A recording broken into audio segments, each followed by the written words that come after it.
My partner and I have spent our year of 2023 going through the entire Kingdom Hearts franchise. She has never played any of them before and knew nothing about them. I think that they are ridiculous and confusing and hilarious, so we've had a time with them. Some highs, some lows, and a whole lot of thinking. Why haven't LEGO made Kingdom Hearts sets? Hi there, if you're new to this channel, I am a huge advocate for LEGO making sets based on video games. Even if I'm not a player of those specific video games, I like to try to support the lines in hopes that my favorite games will be made into LEGO sets. I haven't quite gotten around to those Sonic sets yet, but just stay tuned, I will, I'll get there, I promise. Kingdom Hearts feels like it offers something for everyone for me though. Final Fantasy fans would eat up LEGO Final Fantasy sets, and Disney would love more Disney-based sets as well. And Kingdom Hearts has a few things to offer the Disney crowd that haven't yet been touched in LEGO.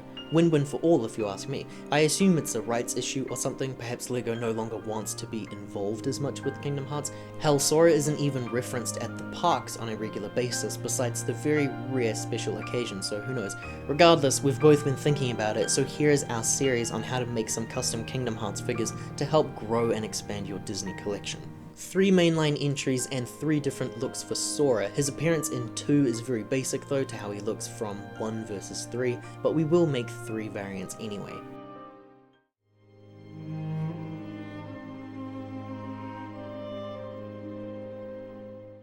So let's talk about Sora and his appearance in Kingdom Hearts 1. He's got some bright red pants, massive yellow boots, some hints of blue, but more importantly he's got a red shirt and a black jacket with some white sleeves, a big old smile and some anime hair as well. Sora's translation into LEGO will not be 100%. It's really hard to make some purist figures with such specific designs, but we'll give it a try anyway. I have here with me Michael Knight from LEGO Dimensions, Tracer from Overwatch, Dorothy from the LEGO Movie 2 CMF, and Peter Parker from the Daily Bugle, as well as some Simpsons legs that I bought from the Crash Rich Brick Show. The little legs feature the accurate colours needed for Sora, and they help sell his age. There are these legs from the Flash and the Lifeguard that I was dying to get my hands on because it actually did match the design, red pants, yellow boots, but unfortunately it just wasn't meant to be. Still though, the little legs do work really well for what we'll be doing with this video. The Michael Knight torso, while missing the blue, does feature a red shirt and a black vest. You'd be very surprised with how rare this look is.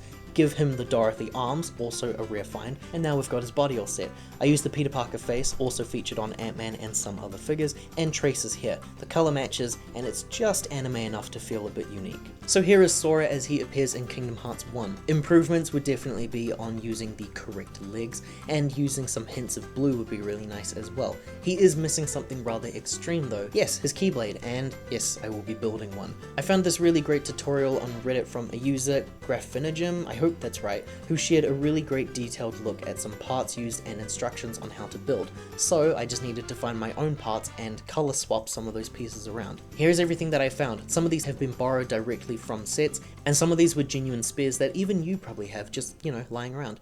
We start with this little gold handle and some horns. The gold handle can be found in tons of LEGO Ninjago sets, so just be sure to check to see if you have one. The horns I personally got from General Ironclad from the Monkey Kid line. This minifigure actually contains a few pieces that I needed, like that little black stud, so he was very useful for me. The next important piece was this black plate with handlebars, which I found in the Avatar Floating Mountains Site 26 set, a plug here for one of the best LEGO themes. The piece is also found in the Horizon Forbidden West Tallneck as well, another amazing LEGO set. The bar holder pieces were found in the LEGO Friends Theatre set. We actually got that set this year by coincidence on a massive sale. How good was that? The black stud hole is a spare piece, but I got mine from the General Ironclad figure. The candlesticks here are from the Seinfeld set, so this Keyblade is actually built entirely from some of the best sets that LEGO have ever made. The grey bar holder pieces are from Batmobile sets, either the Pattinson one or the Adam West one, and this handle piece here is also a spare part. Altogether it makes for this beauty, a design that I really love, and I think it greatly sells the look of the Keyblade. My favourite part of the candlesticks and the bar holder pieces, it really helps to get that key shaping involved. You can use any other colours to better fit your personal favourite worlds, but I wanted to have at least some gold in there for the more traditional look of the Keyblade. So Sora is now complete. But then we also thought Goofy and Donald needed some changes as well. In the games, they both appear also wearing Final Fantasy attire. In fact, most of the Fab Five in the games do. It's just the world's locals who appear in their traditional Disney styles. This was a part that I was more eager to do. For Goofy, I've taken Woody from the original Toy Story sets, a Jurassic World soldier, Kermit the Frog, and of course Goofy. Either version of him will do just fine, we're only using his head. I use Woody's legs for the height difference for Goofy, something that LEGO has never done for him. It is the wrong colour unfortunately, but at least it gives him an edge over the other figures. I've given him the Jurassic World soldier, and I've removed those arms and instead added Kermit's for his bright green sleeves. Simply apply Goofy's head, and now we have my version of Kingdom Hearts Goofy. The best way to improve this figure, I really hope LEGO do release more tall legs. Norm from Avatar features a really nice universal piece that can be used, but I wanted Goofy to have brighter colours. Goofy wears yellow pants in the games, so I wish there were more options with these parts. Otherwise, I think he turned out really great. The next inclusion is his shield, and the best piece that I found was from the Angry Birds Piggy Pirate Ship set. I think he looks really solid. And for Donald, unfortunately his torso was just far too challenging for me to be able to get right, so I ultimately just decided to leave it. I wanted him to at least feel different and new compared to the LEGO translations though, so I will be swapping his legs for one of his nephews because it'll contrast really nicely to Sora and Goofy, and I like the colours there as well. Getting the hints of the yellow and the white really helps add to his look. Donald also has his own wizard staff, and secretly while I was filming this, my partner actually did build him a staff using some spare parts lying around.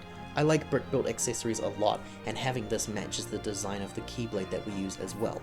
And so here they all are, the gang is ready to travel through worlds and help out your favourite Disney heroes. You can send them into Wonderland to help save Alice from the Red Queen, or go to Agrabah and help team up with Aladdin and Genie in stopping Jafar. Go to Neverland and learn to fly with Peter and Tink, or in Atlantica you can transform into mermaids. Get spooked in Halloween Town with your favourite Christmas celebrators, or train like a gladiator in the Olympus Coliseum, and battle Maleficent wherever she winds up.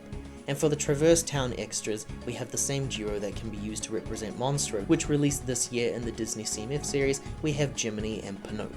One of the special worlds in Kingdom Hearts I is Deep Jungle. It's a special world because it's never been used again in these games due to some weird licensing rights on Tarzan. So I wanted to make Tarzan for this as well, since it seems unlikely that LEGO will ever make him. For Tarzan here I used Barney Gumble's legs, Prince Dastan's torso, Kite Man's exaggerated face, and Serena's hair. And now we have a Tarzan inclusion. This is my complete group for Kingdom Hearts 1 that I have in my collection. There's still a few characters from the games missing in LEGO, something that I hope would change a little bit later on down the line. The figures look great and I'm happy to see them all together, but now we can move on to Kingdom Hearts 2.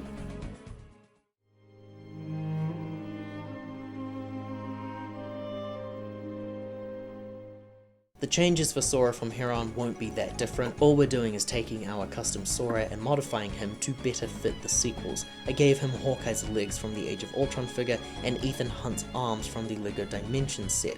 Black shirted sleeve pieces are also weirdly rare to come by. He looks slightly different, but his appearances from 2 to 3 are very similar in their design. I wanted to do just something a little different so that they could be separate. You can make him however you would like. I'll be using the rest of Hawkeye later on, but I thought that the Hawkeye design better matches the third game, not the second. Queen Minnie features more of an important presence in the second game though, so here's my take on her for a special custom role. I have Sunday Best Lisa for the torso, Minnie Mouse for her head, and the Marie Antoinette figure from the CMF series for that amazing dress brick. The princess figures from the Disney series CMF3 also included extra crown pieces for spares, which I've made sure to borrow for this. I think she stands out really well amongst the crowd, and I would hope that this is exactly how LEGO would want to make her as well. The worlds in Kingdom Hearts 2 are actually pretty similar overall to Kingdom Hearts 1. There's not too many changes, but we do have some new additions. They can venture off to the Disney castle where Minnie and Pluto can hang out. They can head over to one of my favourite worlds in the game, Timeless River, but the old cartoon styled looks are way too difficult to replicate here. They can help Mulan in the Land of Dragons, and venture off into the 100-acre wood to see Pooh Bear and friends. Space Paranoids featured some of my favourite moments from the game, though Tron Legacy is currently the only representation for Tron that we have in LEGO now. The most notable inclusion I think for this game was the addition of Pirates of the Caribbean, based on the Curse of the Black Pearl movie. The Twilight Town inclusions this time round are the Chipmunks featured throughout the series and the DuckTales nephews. Here's the full series of Kingdom Hearts 2 inclusions. We have a lot less colour in the second entry and a bit more emphasis on the darker tones. The biggest missing sections here are the Pride Lands and Beast Castle. LEGO hasn't made traditional minifigure scaled sets for those IPs just yet.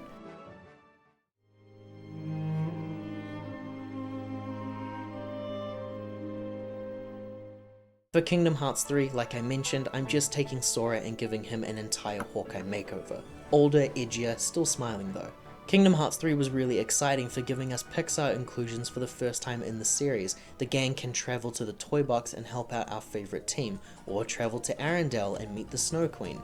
In San Francisco, Baymax requires some assistance, and Danger's away in the Caribbean now based on At World's End. The Twilight Town inclusions for this round is simply Scrooge McDuck, who asks you to gather ingredients for his little chef. It's a much smaller group compared to the other games represented, but that's just because LEGO hasn't represented everything featured. Arendelle was only just recently included in the line though, costing 600 NZD, and this video does not have that kind of a budget on such short notice. Monsters Inc. is a movie that I have been dying to see made into LEGO for years now, and that's it for the Disney Worlds. It's a much smaller game this time around.